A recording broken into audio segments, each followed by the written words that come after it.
Assalamualaikum warahmatullahi wabarakatuh. Waalaikumsalam warahmatullahi wabarakatuh. Saya ucapkan terima kasih kepada Bapak Ibu Guru yang hadir di ruangan ini dan telah menyempatkan waktunya untuk bisa menyimak nanti paparan dari calon guru penggerak kita, yaitu Ibu Nia Kurniasih. Untuk mengawali acara pada kesempatan kali ini, supaya acara lebih hikmah dan mendapatkan ridho dari Allah, sama-sama kita membacakan Bismillahirrahmanirrahim. Selanjutnya kita di sini berkumpul dalam acara diseminasi budaya positif modul 1.4 calon guru penggerak angkatan 9, yaitu Ibu Nia Kurniawati SPD. Kita mungkin agak sedikit asing dengan istilah diseminasi ya Bapak Ibu. Artinya itu proses penyebaran informasi atau pengetahuan kepada halayak luas. Sedikit informasi saja, selanjutnya nanti akan dipaparkan lebih dalam lagi oleh Ibu Nia. Untuk kita membuka acara ini dengan menyanyikan lagu Indonesia Raya yang ini. Hadirin dimohon berdiri.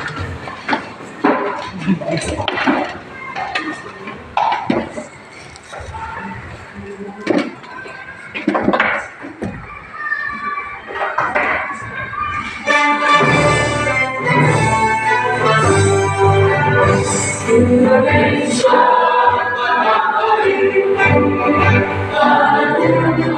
tanah di sanakah aku berdiri, jadi kandung ibu.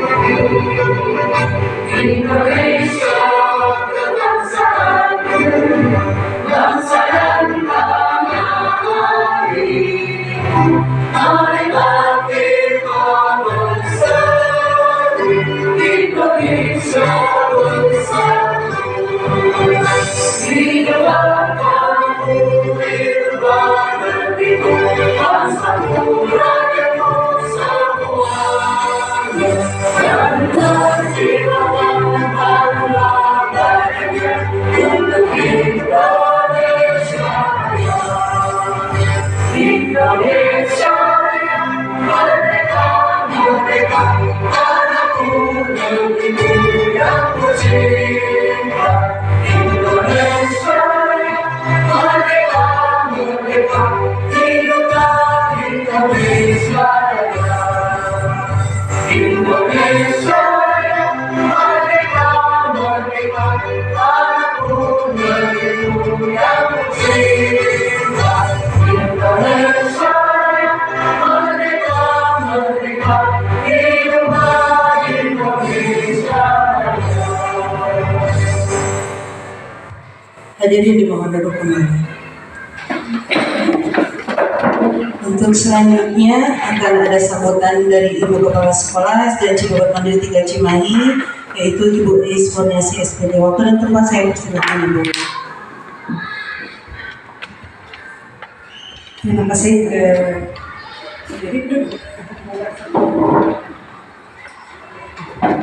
terima kasih kepada pembawa acara.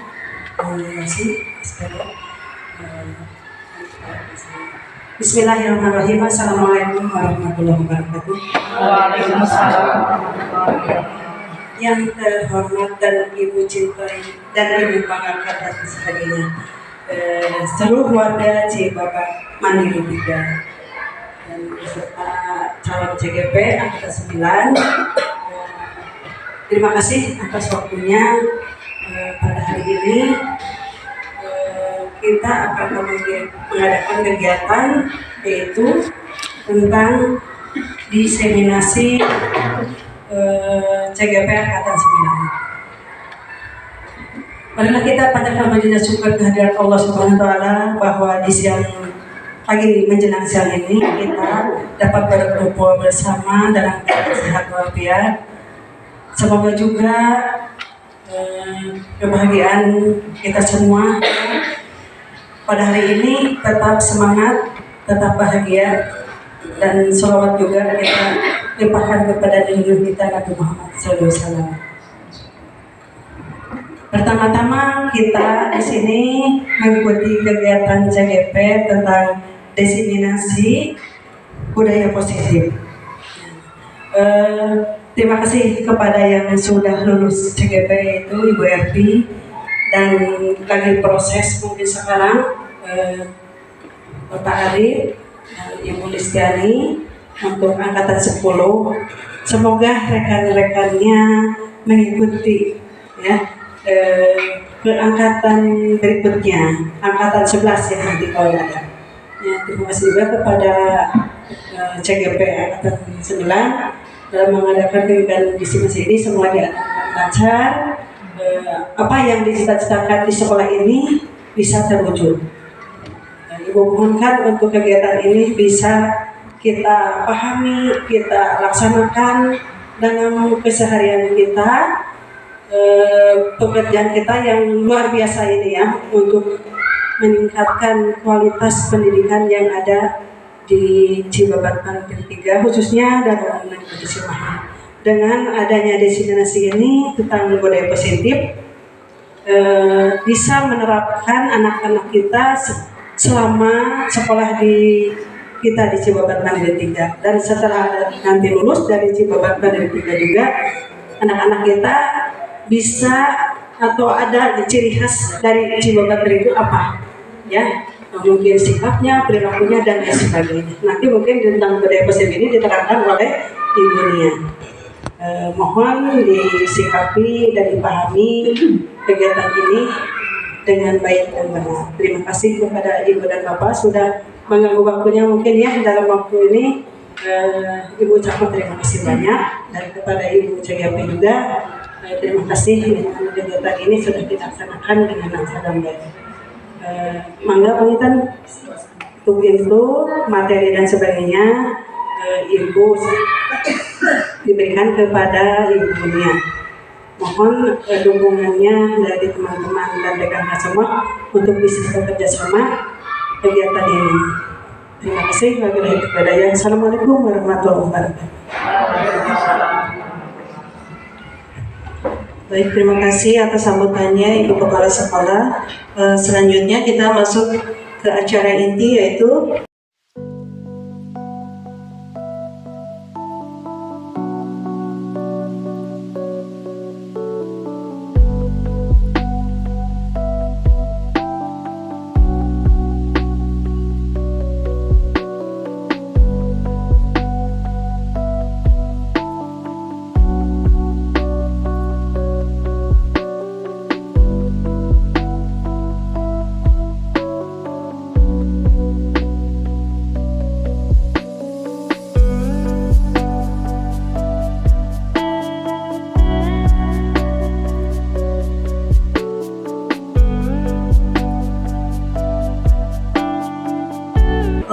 pemaparan dari Ibu Nia mengenai diseminasi penyebaran budaya positif.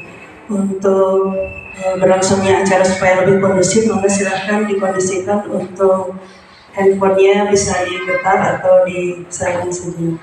Mangga untuk Ibu Nia saya persilahkan waktu dan tempatnya. Terima kasih. Terima kasih atas waktu yang diberikan yang teratur.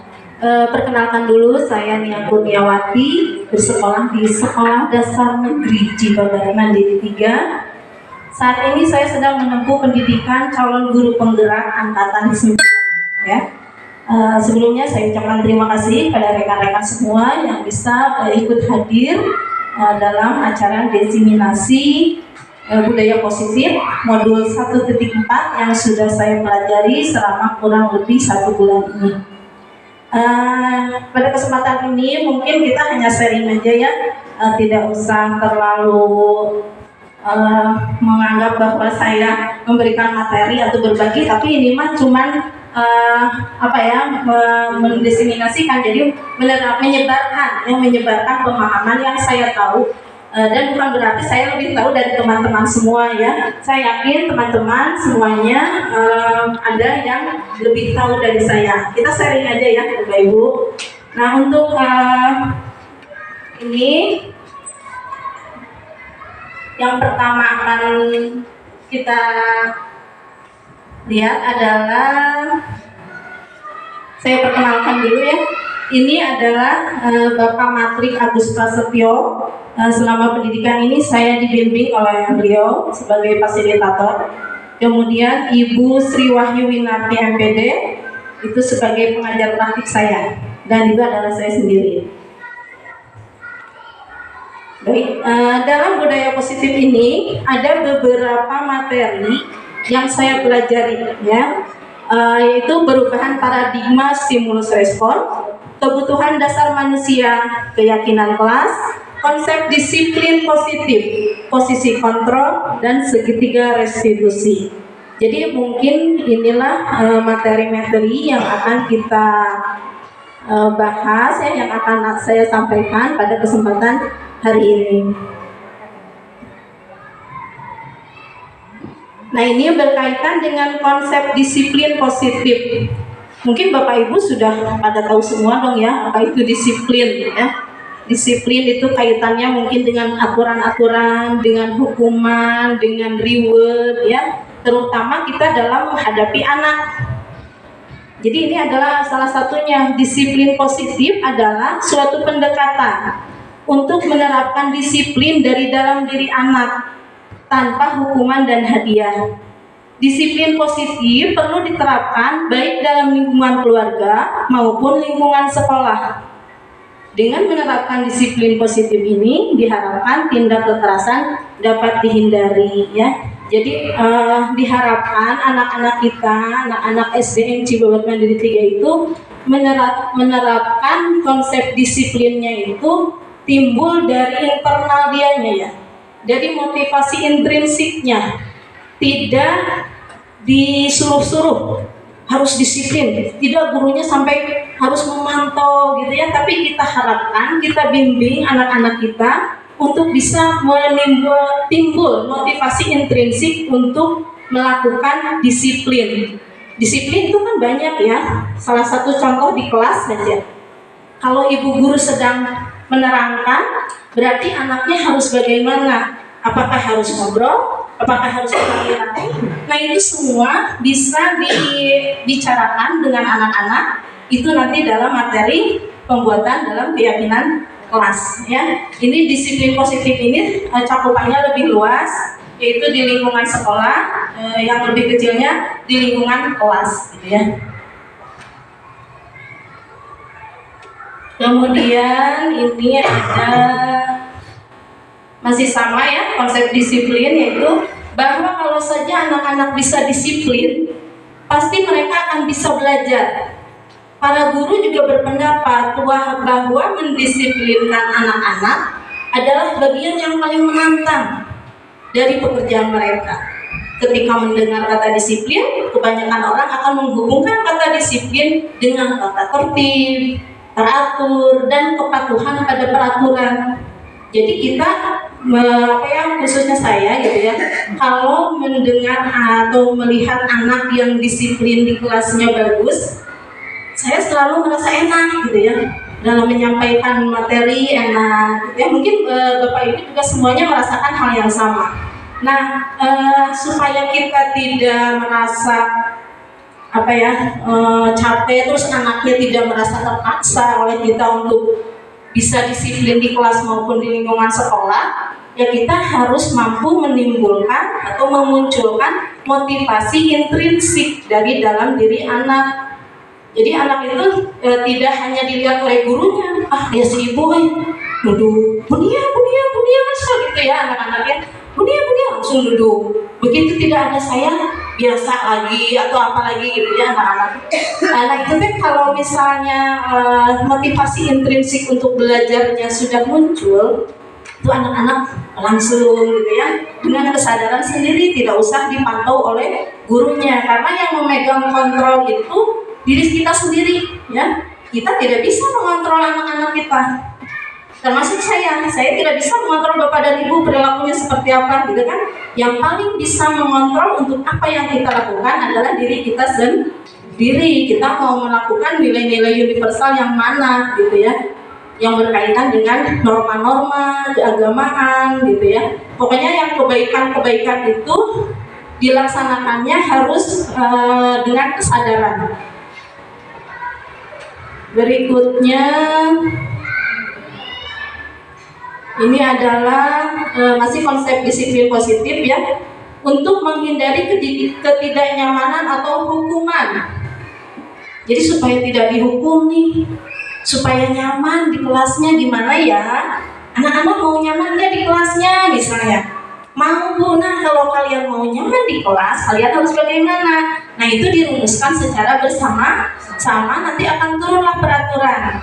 Dari peraturan itu akan timbul kesepakatan, karena kesepakatan itu dibuat antara guru dan muridnya. Jadi setuju nggak kalau misalnya salah satu butir peraturannya memberatkan salah satu pihak, misalnya gurunya enak, hari muridnya tersiksa, itu tidak boleh. Berarti itu bukan kesepakatan ya, berarti kesepakatan yang disepakati oleh kedua belah pihak. Nah nanti setelah sepakat untuk menimbulkan kenyamanan itu bisa nanti naik lagi levelnya menjadi keyakinan kelas. Bagaimana kita menuntun anak-anak untuk menjadikan peraturan di kelas, menjadikan apa yang kita sepakati itu menjadi sebuah keyakinan dalam dirinya. Saya yakin kalau pakai helm naik motor saya pasti aman. Itu keyakinan ya. Saya yakin kalau pada saat COVID kemarin saya menggunakan masker, berada di kerumunan, itu saya pasti aman. Itu sudah tertanam. Jadi nggak usah lagi, pakai maskernya, ayo pakai helmnya, tidak usah. Itu sudah tertanam dalam diri sendiri. Nah, yang kedua, untuk mendapatkan imbalan atau penghargaan dari orang lain. Nah ini mungkin di antara ibu dan bapak juga sering ya ngasih reward sama anak. Si anak teh mau dikasih ini supaya nilainya bagus misalnya. Atau nanti ada ulangan harian nih, tema 1 yang nilainya 100 nanti dikasih hadiah sama ibu. Ya, nah itu anak akan disiplin untuk belajarnya. Itu adalah salah satu motivasi disiplin positif yang bisa dijadikan kepada anak itu untuk bisa bertindak sesuai peraturan di kelasnya. Kemudian yang ketiga, untuk menjadi orang yang mereka inginkan dan menghargai diri sendiri dengan nilai-nilai yang mereka percaya. Misalnya untuk menjadi orang yang mereka inginkan itu kan, misalnya di kelas itu kan ada saya dengan anak-anak. Saya ingin anak-anak saya di kelas itu bagaimana gitu kan ya, jujur ya, religius, apalagi apa ibu tentang apalagi berpikir kritis sesuai dengan karakter profil pelajar Pancasila. Karena goalnya, tujuan kita pembelajaran di sekolah itu pasti ke sana, sesuai dengan filosofi pemikiran Ki Hajar Dewantara ya. Kita itu berkewajiban menuntun anak-anak kita untuk bisa menjadi anak-anak yang memiliki profil pelajar Pancasila gitu ya.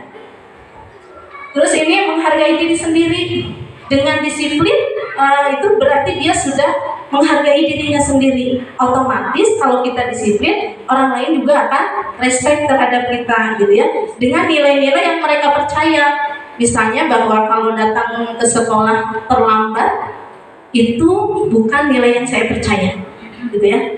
Berarti kalau misalnya datang ke sekolah terlambat itu saya sudah melanggar keyakinan kelas disiplin. Itu ya Bapak Ibu.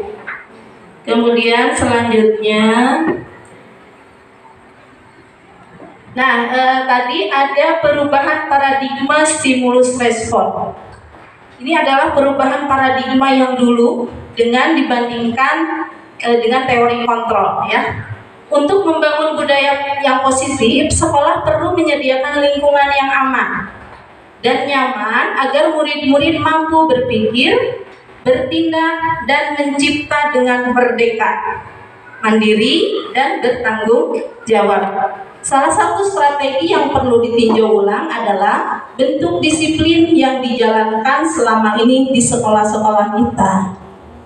Di di sekolah kita bentuk disiplinnya apa gitu ya. Misalnya kalau yang sudah kita laksanakan rutin dalam pembiasaan ya, pembiasaan sholat duha, pembiasaan olahraga, pembiasaan asmaul husna, itu pasti semuanya terdapat bentuk-bentuk disiplin masing-masing. Ya kan, kalau sholat duha misalnya anak-anak tuh di disiplinnya untuk berbarisnya seperti apa, untuk tidak ketinggalan membawa alat sholat gitu ya. Kalau pada saat olahraga mengikuti instruktur senamnya dengan baik, barisannya seperti apa, itu adalah salah satu bentuk disiplin ya. Kemudian yang berikutnya,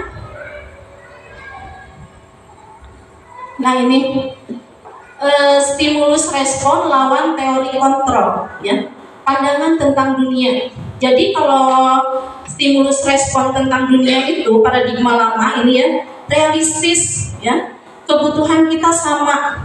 Kita berpikir bahwa kebutuhan kita semua yang ada warga sekolah di sini kebutuhannya sama ya. Padahal menurut teori kontrol tentang dunia, realitasnya kebutuhan kita berbeda. Setiap anak itu memerlukan kebutuhannya masing-masing ya. Kemudian yang kedua, semua orang melihat hal yang sama tentang pendidikan, tertuju dalam satu tujuan utama, itu menurut stimulus respon. Padahal teori kontrol tentang dunia itu mengatakan bahwa setiap orang memiliki gambaran yang berbeda. Begitu juga dengan anak-anak kita ya. Mereka itu datang dari keluarga yang bermacam-macam latar belakang ya, baik itu latar belakang ekonomi, latar belakang pendidikan orang tuanya, latar belakang lingkungan yang mempengaruhi tumbuh kembangnya gitu ya. Kemudian kita mencoba mengubah orang agar berpandangan yang sama dengan kita. Kan kita punya aturan nih, pokoknya mah aturan ini harus kita terapkan supaya disiplin.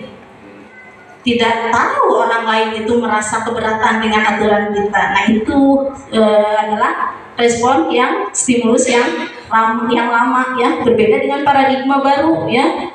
Kita berusaha memahami pandangan yang lain tentang dunia. Jadi kita yang melihat orang lain, oh si itu mah gitu. Kita harus bagaimana nih bersikap dengan orang yang seperti itu. Kita tidak bisa merubah, kamu tahu gitu atuh, nggak bisa. Berarti kita yang harus memahami itu berdasarkan teori kontrol ya. Kemudian perilaku buruk dilihat sebagai suatu kesalahan. Jadi ayah anak anu sekolahnya datang telat pasti salah. Kamu salah, kamu datangnya telat. Ini jam berapa? Kamu bangun jam berapa? Dengan kata-kata yang tekanannya tinggi gitu ya. Nah itu adalah stimulus respon yang paradigma lama. Kalau paradigma baru, semua perilaku memiliki tujuan.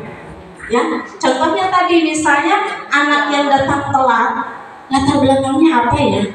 Terus kita tanya, ya, sampai si anak itu bisa menemukan solusinya untuk dia lakukan di masa yang akan datang, gitu ya. Kemudian orang lain bisa mengontrol saya, itu paradigma lama. Jadi menganggap bahwa guru itu bisa mengontrol siswa, padahal itu salah. Ya, padahal itu bukan paradigma yang sesuai dengan tuntunan Ki Hajar Dewantara. Hanya Anda yang bisa mengontrol diri Anda, gitu ya. Jadi sama, ibu bapak guru juga tidak bisa dikontrol oleh ibu ya, dikontrol oleh ibu kepala sekolah, tidak bisa.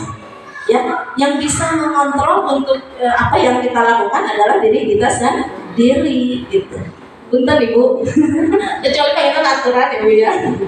Kemudian saya bisa mengontrol orang lain, itu stimulus respon yang lama, ya.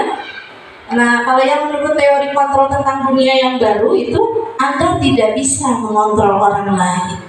Karena apa? Karena tadi di awal, yang paling bisa mengontrol kita adalah diri kita sendiri, gitu ya. Kemudian pemaksaan ada pada saat bujukan gagal. Contohnya misalnya kita membujuk anak untuk mengerjakan tugas, terus dibilang itu belum kene dikerjakan. Udah dikasih yang lain masih belum, mestinya dipaksa. Kalau dipaksa itu pasti adalah yang salah satunya tersakiti, yang satu menang, yang satu kalah. Gurunya menang nih, karena siswanya mengikuti apa yang dia katakan, tapi secara emosional siswanya yang kalah. Stimulus respon masih memiliki paradigma seperti itu, tapi dengan teori kontrol, ya paradigmanya berubah, ya bahwa Anda, kolaborasi dan konsensus menciptakan pilihan-pilihan baru. Jadi misalnya kalau anak tidak bisa dibujuk dengan mengerjakan tugas itu, kita berpikir, naonnya yang hampir sama dengan tugas itu, alihkan dengan tugas yang lain yang diharapkan anak bisa. Kalau misalnya masih belum bisa juga, alihkan lagi. Nah, ini ada hubungannya dengan pembelajaran berdiferensiasi, ya, pembelajaran yang mengutamakan atau mempelajari pembelajarannya disesuaikan dengan karakter, dengan bakat dan minat peserta didik, ya. Nah, ini yang terakhir, stimulus respon, model berpikir menang atau kalah, seperti yang tadi saya ucapkan, ya, bahwa dengan aturan yang dibuat oleh guru itu bisa jadi gurunya menang tapi anaknya kalah, gitu ya. Nah, itu adalah stimulus respon paradigma lama. Sedangkan untuk paradigma baru ini model berpikirnya menang-menang, ya. Jadi anaknya enak, gurunya juga enak, tapi aturan bisa dilaksanakan, gitu ya. Nah, salah satu caranya mungkin yaitu dengan tadi mengadakan kesepakatan kelas, jadi tidak merugikan salah satu pihak, gitu ya. Berikutnya, nah ini konsep yang keberapa, ya, tadi ini adalah kebutuhan dasar manusia. Seluruh tindakan manusia memiliki tujuan tertentu. Semua yang kita lakukan adalah usaha terbaik kita untuk mendapatkan apa yang kita inginkan. Ketika kita mendapatkan apa yang kita inginkan, sebetulnya saat itu kita sedang memenuhi salah satu atau lebih dari kebutuhan dasar kita, ya. Misalnya kebutuhan dasar kita yang pertama itu fisiologis, misalnya, ya.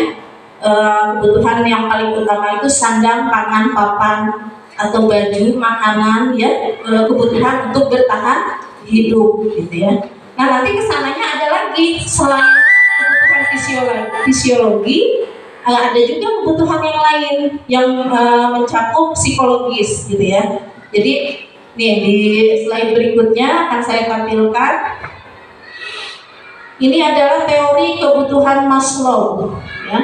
Yang pertama sudah saya sebutkan, yang paling mendasar, ya, untuk manusia bisa bertahan hidup. Dia membutuhkan kebutuhan fisiologi yang tadi, makanan, gitu ya, tempat tinggal, baju, gitu ya, yang paling mendasar. Kemudian rasa aman. Rasa aman, setiap manusia itu butuh rasa aman, ya. Bagaimanapun caranya, misalnya anak di kelas nih bertengkar dengan temannya, terus dia setelah ditanya kenapa dia bertengkar, dia mengutarakan alasannya. Contohnya misalnya, Bu, karena dianya suka mencontek aku, gitu kan. Nah, itu sebetulnya dia itu sedang memenuhi kebutuhannya, ya. Jadi anak itu nggak mau, dong aku punya pekerjaan kok dicontek sama kamu enak aja nyontek. Aku yang mikir, kamu yang nyontek, gitu kan, kalau anak kelas SD. Nah, itu jadi masih membutuhkan rasa aman, perlindungan, ya, perlindungan, kemudian rasa kasih sayang, apalagi itu baik mau di rumah, mau di sekolah, kebutuhan dasar manusia itu sama. Kita masing-masing membutuhkan kasih sayang, baik itu dari orang tua, dari guru, dari teman, ya, dari orang-orang sekitar kita. Kemudian penghargaan.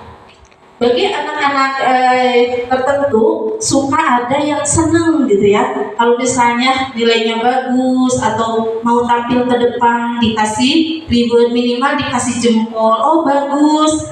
Jadi rasa percaya dirinya tumbuh atau meningkat, gitu ya. Nah, yang terakhir adalah aktualisasi diri. Jadi anak-anak di sekolah itu ingin bahwa dia itu kelihatan sama teman-temannya, kompetensinya kelihatan. Oh, si Eta mah resep nyanyi. Oh, anak ini mah tulisannya bagus, gitu ya. Oh, anak ini mah macanya teh lancar, gitu. Nah, itu teh kebutuhan anak, kebutuhan untuk merasa dihargai oleh orang lain, gitu ya. Kemudian berikutnya, nah ini keyakinan kelas. Setiap perilaku yang kita lakukan di dalam kelas dapat menentukan terciptanya sebuah lingkungan positif. Perilaku warga kelas tersebut menjadi sebuah kebiasaan yang akhirnya membentuk sebuah budaya positif. Untuk terbentuknya budaya positif, maka langkah awal yang dapat dilakukan adalah perlu diciptakan dan disepakati keyakinan atau prinsip dasar bersama di antara para warga kelas, penyatuan pemikiran untuk mendapatkan nilai-nilai kebajikan serta visi sekolah tersebut kemudian diturunkan di kelas menjadi keyakinan kelas yang disepakati bersama.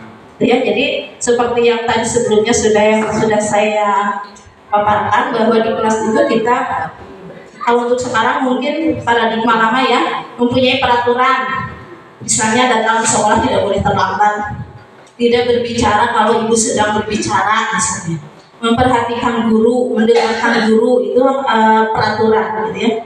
Nah, apa hubungannya dengan keyakinan kelas? Nah, ini turunannya gitu ya. Jadi kita pertama yang kita lakukan itu di kelas itu membuat peraturan, kemudian kita pilih mana peraturan yang disepakati oleh bersama, tidak merugikan siswa, tidak merugikan guru. Yang konsep tadi menang-menang gitu ya. Jadi konsep teori kontrol itu bahwa budaya positif diterapkan dengan disiplin, dengan aturan, tapi harus memiliki konsep menang-menang. Jadi anak senang, gurunya senang, tapi aturan itu terlaksana gitu ya. Kondisi kelas nyaman, aman, tercipta peraturan keyakinan kelas yang disepakati gitu ya. Sudah dari peraturan turun ke kesepakatan. Sudah dari sepakat nih, nah kita sambungkan kepada nilai-nilai kebajikan yang universal yang tadi sudah tercantum dalam profil pelajar Pancasila. Itu adalah nilai-nilai kebajikan universal yang sangat umum, yang tidak memandang ras, tidak memandang suku, tidak memandang agama, ya, berlaku secara universal. Beriman dan bertakwa kepada Tuhan yang Maha Esa. Mau agama apapun, ya, kalau kita beriman dan bertakwa kepada Tuhan yang Maha Esa, itu adalah sudah memiliki nilai-nilai universal, nilai-nilai kebajikan universal. Satu, beriman dan bertakwa kepada Tuhan yang Maha Esa. Keduanya apa? Ayo, profil pelajar Pancasila. Berakhlak mulia. Kalau misalnya sudah beriman dan bertakwa, ya, pasti anak itu akhlaknya mulia. Nah, tentunya dengan indikator-indikator yang lain ya, yang ada gitu ya. Kemudian beriman dan bertakwa pada Tuhan yang Esa, dan berakhlak mulia, berkebinekaan global, gotong royong mandiri, kreatif dan bernalar kritis, nah, gitu ya. Jadi itu adalah kebajikan, nilai-nilai kebajikan yang universal yang diharapkan akan kita capai, seperti halnya kemarin pada saat penyusunan visi ya, kita pasti goalnya ke sana ya, kepada profil pelajar Pancasila.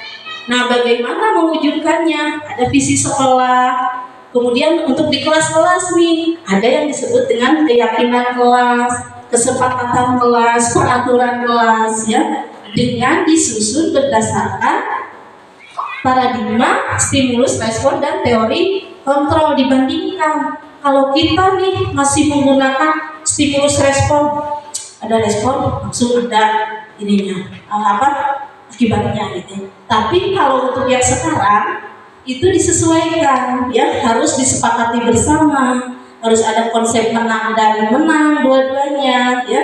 Tidak boleh kalau ini mah mendiskreditkan seseorang atau sesuatu gitu ya. Jadi semuanya harus bagus, harus memiliki nilai-nilai universal dan tidak merugikan salah satu pihak. Berikutnya,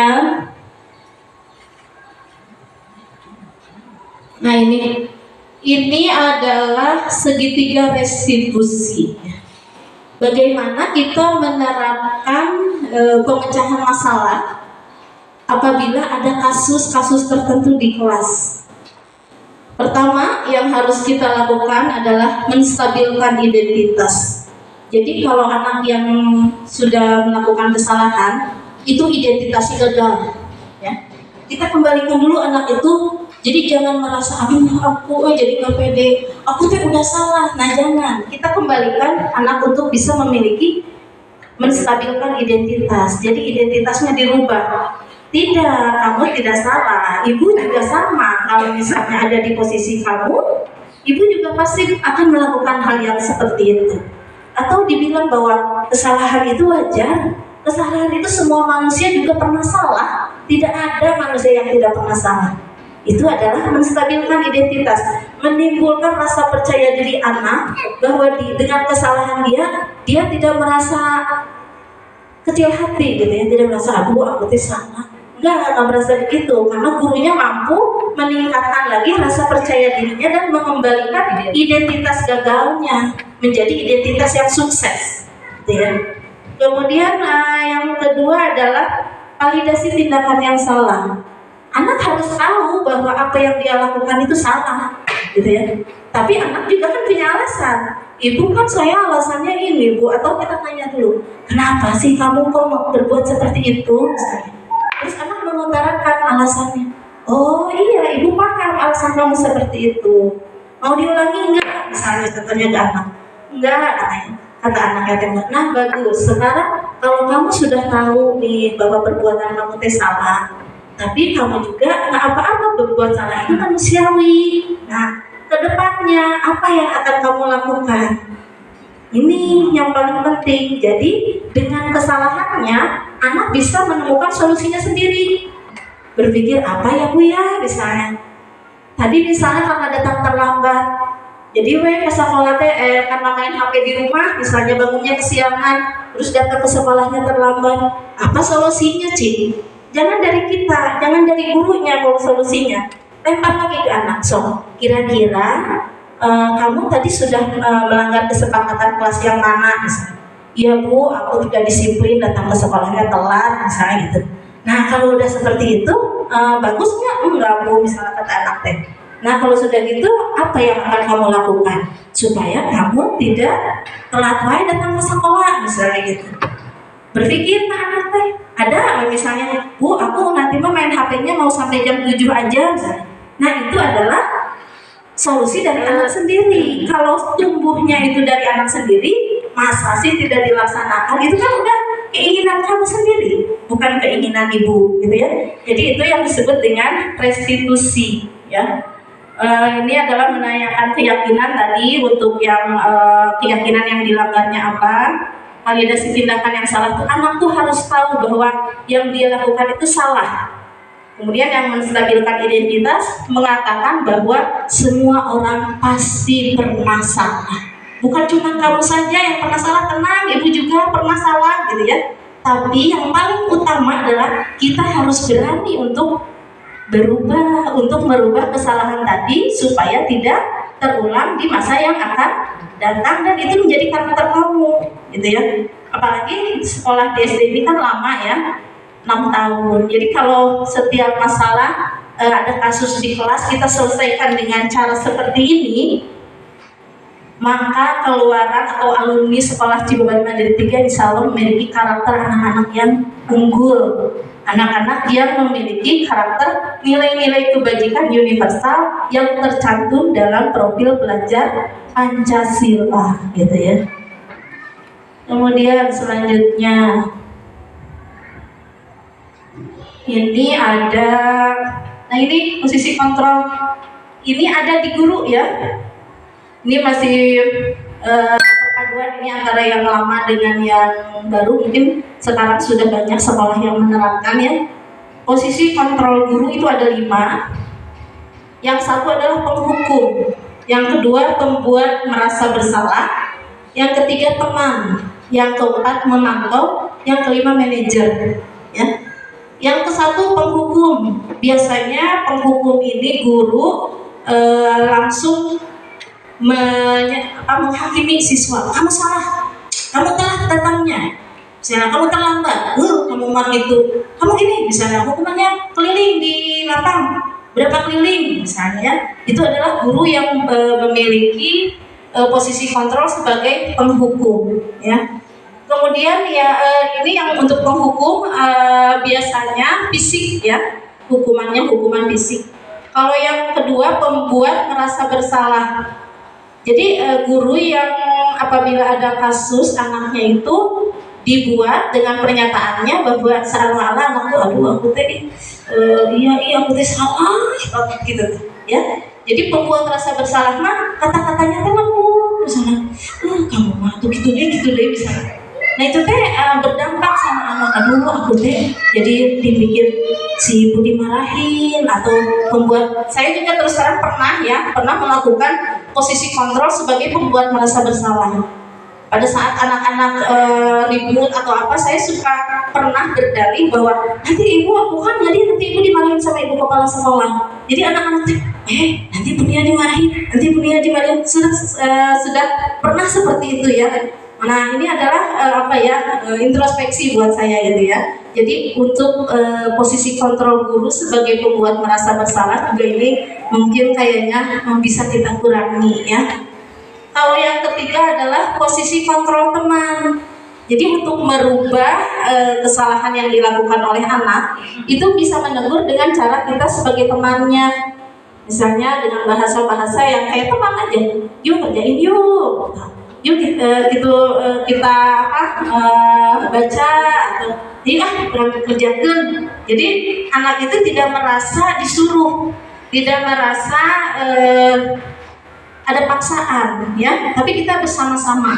Ya, jadi seperti teman gitu, ya, bertindaknya. Kemudian yang keempat adalah pemantau.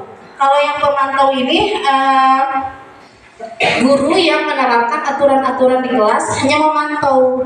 Misalnya, kamu kok buang sampahnya sembarangan, buang aja ke tempat sampah, misalnya. Ya, nah itu adalah pemantau. Jadi hanya aturan-aturan yang diutarakan, ya.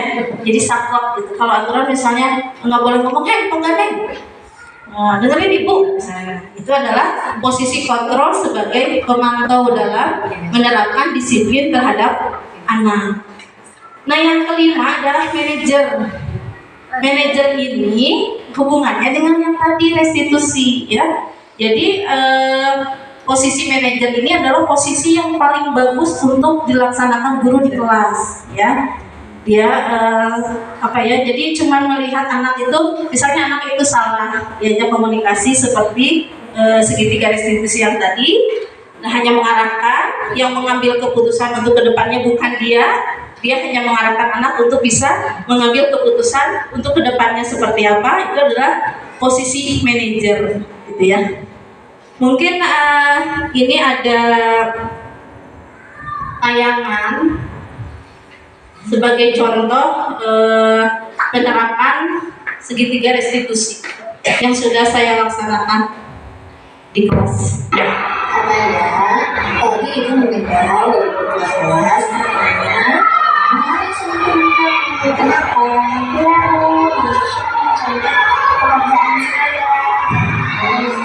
Sudah sering ya.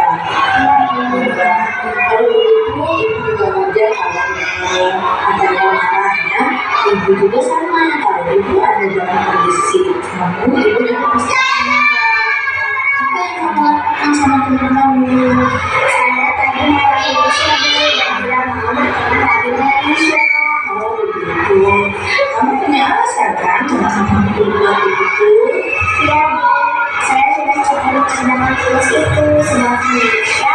Saya merasa dari mau mencapai pekerjaan saya sudah mau mengajarkan tugasnya sendiri. Oh iya, wajar ya kalau kamu ibu menghargai kamu yang bertindak tidak lebih buruk dari itu. Misalnya kamu mencuri atau memukul, ya. Nah sekarang coba kita pikirkan bersama tindakan kamu itu apakah sudah sesuai dengan kesepakatan kelas? Ya bu. Ya. Kesepakatan mana yang kamu lakukan?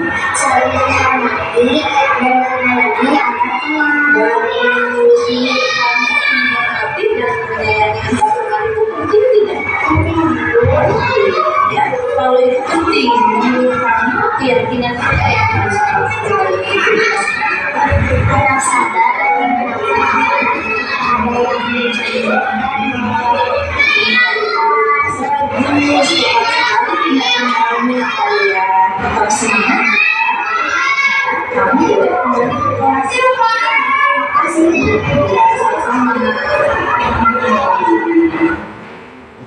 Nah ini ya salah satu contoh penerapan segitiga restitusi. Ada anak dan tadi ada anak yang kasusnya itu yang tadi dia sudah mengerjakan capek-capek tapi ternyata temannya dengan seenaknya aja mencontek gitu ya.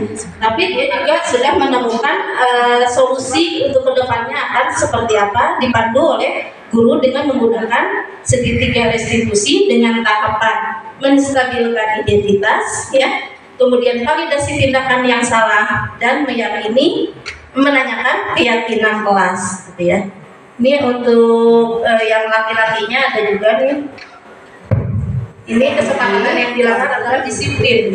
dari kamu katanya kamu sering datang ke kamu di sekolah ya? Iya Bu. Nah seingat kamu berapa kali kamu datang kelas? 5 kali Bu. Sudah 5 kali? Iya. Kalau kakak kamu datang ke kamu di sekolah itu merupakan kesalahan bukan? Iya Bu. Kesalahan ya. Tapi berbuat kesalahan itu manusiawi. Ibu juga pernah berbuat sama dia.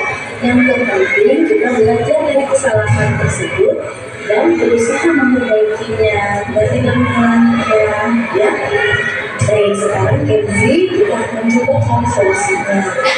Tentunya Kenzi juga punya alasan kenapa Kenzi suka telat datang ke sekolah.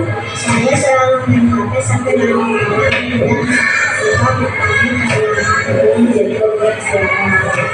Sering datang ke sekolah itu merupakan positif. Menurut kamu keyakinan kelas apa yang sudah kamu lakukan? Disiplin. Menurut kamu disiplin itu penting tidak? Penting adalah selalu tidak mengajari dan lebih menghargai ya karena banyak sekali ya lebih pemasaran ya dan sekarang kamu apa yang mau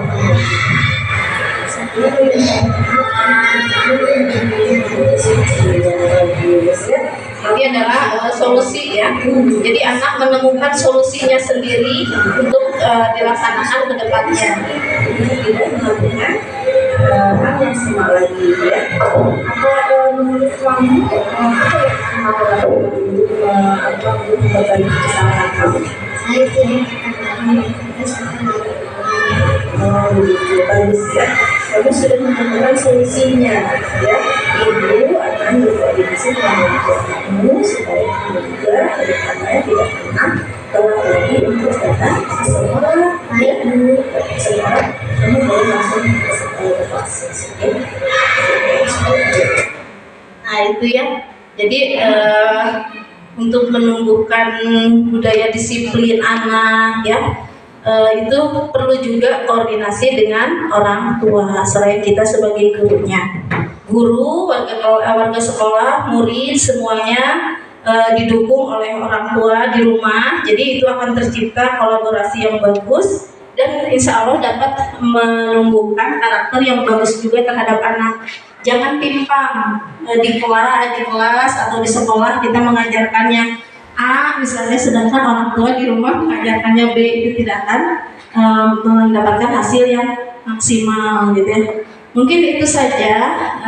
Slide berikutnya adalah terima kasih untuk paparan saya mengenai penyebaran pemahaman budaya positif modul 1.4 sebagai tugas calon guru penggerak angkatan 9. Mungkin dari Ibu Bapak ada yang mau menambahkan atau menanggapi dari paparan tadi, saya persilakan. Dari saya cukupkan sekian dulu untuk paparannya, mungkin nanti akan dipandu untuk sesi tanya jawab ya Bu Yesi. Terima kasih atas perhatiannya. Mohon maaf bila ada kata-kata yang kurang berkenan. Billahi taufiq wal hidayah. Wassalamualaikum warahmatullahi wabarakatuh.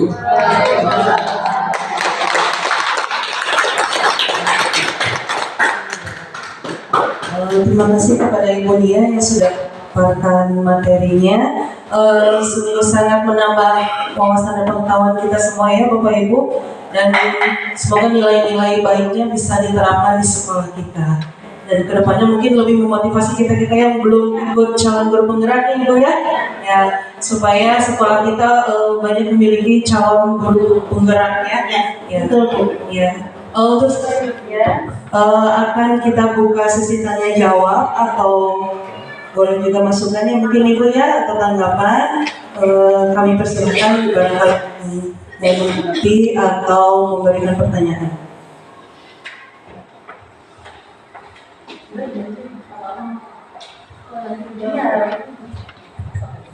Assalamualaikum warahmatullahi wabarakatuh. Saya Gustiani Ramdhani, saya guru di SD Cibabat Mandiri 3. Saya hanya sedikit menanggapi aja dari PowerPoint tadi, presentasi tadi. Ada satu slide yang itu tentang paradigma baru dan paradigma lama ya, yang tentang controlling tadi. Nah tadi kan ada satu bahasa yang sedikit mengganjal. Ini hanya untuk sharing aja ya, saya juga masih bertanya-tanya. Di situ tidak ada seorang pun yang dapat mengontrol kita. Itu paradigma lama. Kemudian di sekarang paradigma barunya adalah hanya kita sendiri yang bisa mengontrol diri sendiri. Tadi Ibu lebih mendengarkan tadi kepala sekolah ya. Nah saya mau tanya bagaimana dengan controlling yang dilakukan kepala sekolah sebagai atasan pada pegawainya, sedangkan di kepala sekolah itu kan sebagai manajemen di satu sekolah itu yang ada manajer sebagai manajer di sekolah itu yang fungsinya memang controlling.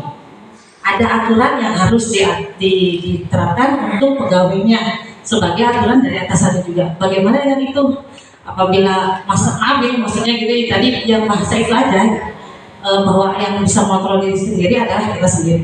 Namun itu kami ada aturan dari dinas yang harusnya memang diterapkan atasan kita kepada bawahnya sebagai fungsi controlling tadi ya, di manajer sebagai manajer. Itu bagaimana?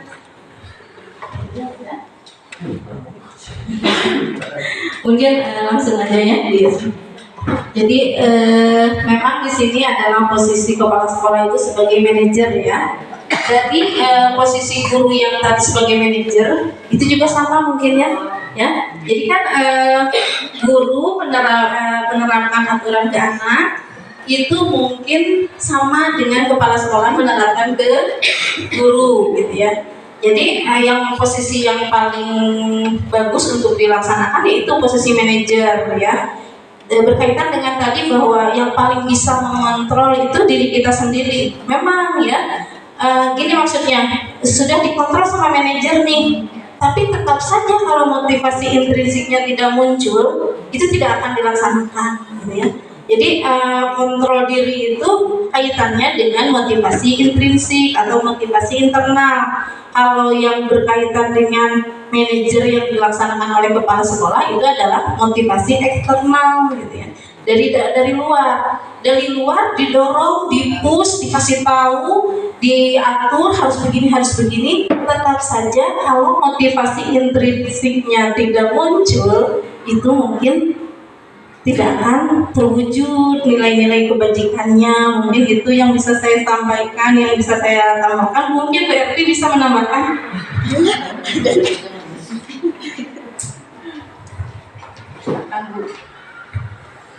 Ya, Assalamualaikum warahmatullahi wabarakatuh. Mungkin sedikit menambahkan ya Bu, terkait dengan pelaksanaan aturan yang ditetapkan oleh dinas untuk dilaksanakan di sekolah dengan posisi paradigma kontrol yang mengatakan bahwa hanya diri sendiri yang bisa mengatur kita apakah kita mau melaksanakan aturan atau tidak. Misal contoh, kita di ketepatan waktu datang ke sekolah misalnya. Jam masuk sekolah itu jam 7. Nah, di sini kan yang datang tepat waktu itu sesuai keyakinannya sendiri ya Bu ya. Ada yang saya mah takut kesiangan, Saya mau datang ke sekolah sesuai dengan aturan, datang pagi-pagi. Misal kalau seperti saya mau ngurusin dulu anak, misalkan datang ke sekolah mau mepet-mepet aja, kan itu setiap orang punya kontrol terhadap dirinya sendiri terhadap aturan yang sama gitu. Ada yang saya mah ingin datang lebih awal biar bisa menyambut anak-anak, itu kan ada dalam dirinya gitu Bu. Nah, pelaksanaan yang dimaksud dari kontrol itu yang menentukannya adalah diri sendiri, itu lebih ke pandangan terhadap aturannya gitu.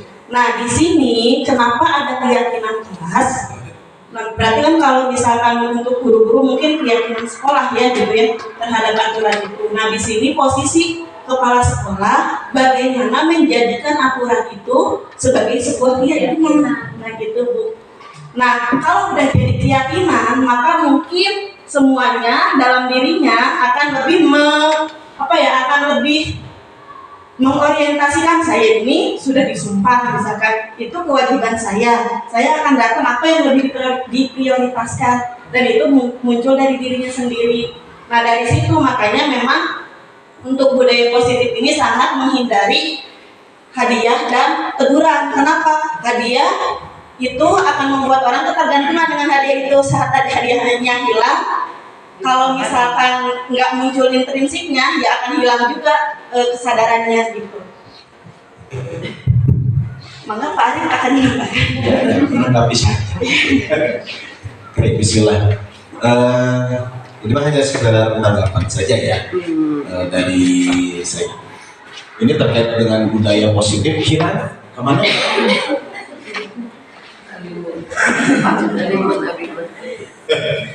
Baik,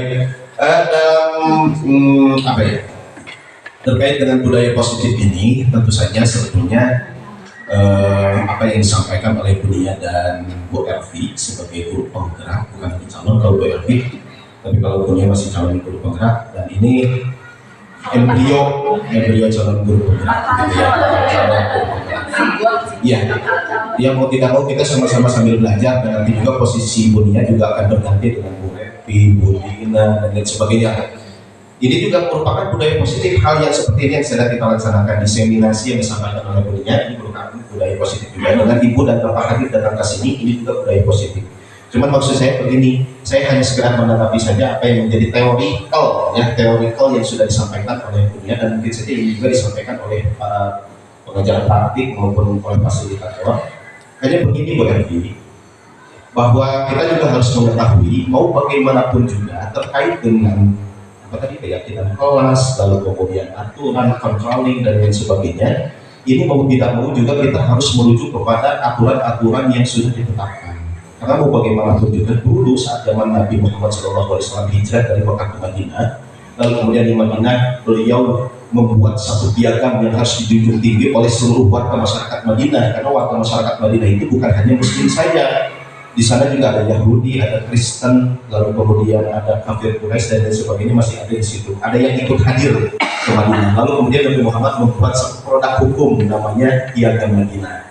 Itulah yang harus diyakini oleh seluruh warga Madinah. Mau tidak mau tetap pemimpin harus mengontrol. Tidak bisa melepas begitu saja. Kalau misalkan tadi harus menjadi sebuah keyakinan di dalam kelas. Lalu bagaimana mungkin saat nanti waktu dulu zaman dahulu saat piagam Madinah itu dicetuskan oleh Nabi dan Nabi menjadi pemimpin saat itu, bagaimana mungkin kalau misalkan Nabi tidak mengontrol? Madinah bisa aja karena di Madinah itu ada kaum muhajirin yang hijrah dari Mekah ke Madinah, dan ada juga yang menerima yaitu kaum Ansor. Begitu. Sama seperti halnya di kita begitu. Kita sudah membuatkan aturan yang baku dan baik untuk kita semua, baik di warga sekolah maupun di kelasnya masing-masing. Tetap mau bagaimanapun juga controlling itu harus tetap dijalankan. Gitu. Jadi mau bagaimanapun juga tetap kita sebagai pendidik, sebagai pengontrol dan sebagai manajer juga tetap harus selalu menyampaikan tidak pernah bosan agar budaya positif ini terus berjalan dan berkesinambungan. Itu intinya. Saya tidak menyalahkan apa yang disampaikan Bu Elvi, itu betul. Iya, kalau misalkan aturannya sudah dijalankan atas keyakinan diri pribadi, tinggal ngaguluyur. Betul. Yang disampaikan Bunia juga tidak salah, betul. Kalau misalkan sudah ini menjadi aturan baku dan sudah diketahui dan disepakati oleh bersama, maka aturannya akan mengguyur begitu saja. Betul. Yang jadi masalahnya ini masalah paradigm. Nah, gitulah. Paradigma kita berpikir. Kalau paradigma berpikir kita kan bagaimana caranya kita mengerti sesuatu tentang sesuatu, itu kan paradigma. Sementara paradigma kita yang sudah terbangun selama ini adalah bagaimana aturan itu bisa dijalankan dan bagaimana aturan itu bisa kita cari celah agar tidak terkena aturan. Itu kan, itu yang menjadi paradigma kita.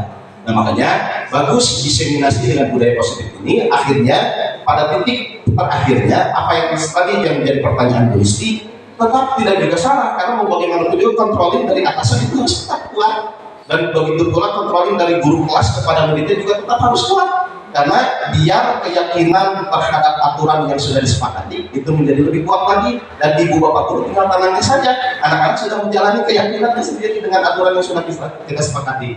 Tapi jangan melepaskan controlling yang sudah kita buat dan sudah kita sepakati. Karena mau bagaimanapun juga fungsi manajemen kan ada berapa? Ada yang tahu fungsi manajemen? Ada 4. 1 planning kita sudah buat nih, kita tuh pengen anak itu kita di kelas bagaimana gitu ya, betul tidak? Kemudian di sekolah bagaimana caranya agar 5S ini, slogan 5S ini bisa dilaksanakan, itu kan dari planning dulu tadinya, agar budaya positif ini bisa mengguyur dengan apa? Dengan otomatisnya kan begitu. Anak-anak bagaimana harus salam dengan begitu, kan kita sudah planning dulu tadinya, tidak ujuk-ujuk kan ayo mau duduk nggak bisa, kan harus kita planning dulu. Kemudian yang kedua, organizing, bagaimana kita mengorganisasi apa yang sudah kita ciptakan dan sudah kita perbuat, kemudian akan kita kerjakan, akhirnya organizing, begitu ya. Kemudian yang ketiga, equity itu bagaimana cara pelaksanaannya, dan terakhir jangan lupa, hanya sekali lagi yang C-nya itu controlling. Mau bagaimanapun juga controlling itu harus tetap ada agar budaya positif ini bisa berkesinambungan. Alhamdulillah, terima kasih kepada Bunia dan Bu Erpi yang sudah menyampaikan kepada kita semua tentang budaya positif, dan mudah-mudahan ini bisa kita laksanakan sebagaimana tadi yang sudah perubahan paradigma. Yuk kita ubah dulu paradigmanya. Kalau misalkan kita dulu taat kepada aturan, apalagi kalau misalkan kami di ilmu hukum dulu, aturan itu diciptakan untuk hilangkan itu paradigma kita loh. So, di lampu berem, polisi kan paling membuka kamu subuh-subuh. Terus deh, apalagi karena paradigmanya begitu yang diciptakannya, aturan ada untuk dilanggar kan begitu aja. Tanpa sekarang aturan itu ada untuk disepakati sesuai di sini kan gitu. Begitu maksud saya lah. Jadi tidak menyalahkan siapapun, tapi ini hanya sekedar sharing saja. Karena mau bagaimanapun kita, maaf sekali lagi, mohon maaf tidak merendahkan, S1 itu tidak boleh mengeluarkan teori.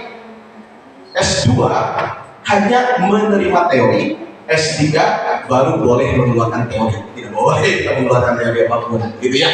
Baru profesor baru bisa mereduce teori yang sudah ada. Nggak bisa misalkan saya salah di teori itu keluar S2, gitu ya. Terima kasih Ibu Nia, Bu Erpi, dan Ibu Kepala Sekolah. Terima kasih atas kesempatannya. Itu saja yang bisa saya sampaikan. Terima kasih atas tanggapannya dari Ibu Listi, Ibu Epi, dan Bapak Arif. Bapak Ibu, kita sampai pada akhir acara ya, sudah mau siang juga. Biasanya tepuk ini untuk anak-anak, tapi saya khususkan hari ini untuk Ibu Bapak Guru semua. Tepuk semangat!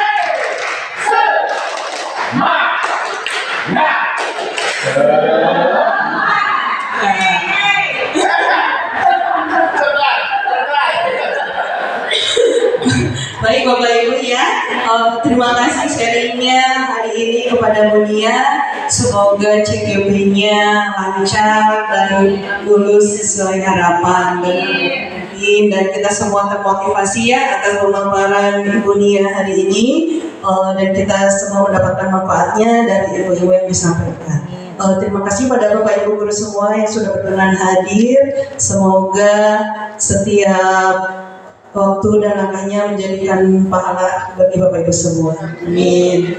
Kita tutup dengan hamdalah bersama-sama. Alhamdulillah. Kita tutup dengan doa majelis ya. Baik, kita tutup acara diseminasi hari ini dengan doa kafaratul majlis. Kita baca istighfar 3 kali. Astagfirullahaladzim, astagfirullahaladzim, astagfirullahaladzim. Baca syahadat. Asyhadu an la ilaha illallah wa asyhadu anna Muhammadar Rasulullah. Baca selawat. Allahumma sholli ala sayyidina Muhammad wa ala ali sayyidina Muhammad. Maka baca kafaratul majlis. Subhanakallahumma wa bihamdika asyhadu an la ilaha illa anta astaghfiruka wa atubu ilaik. Terima kasih.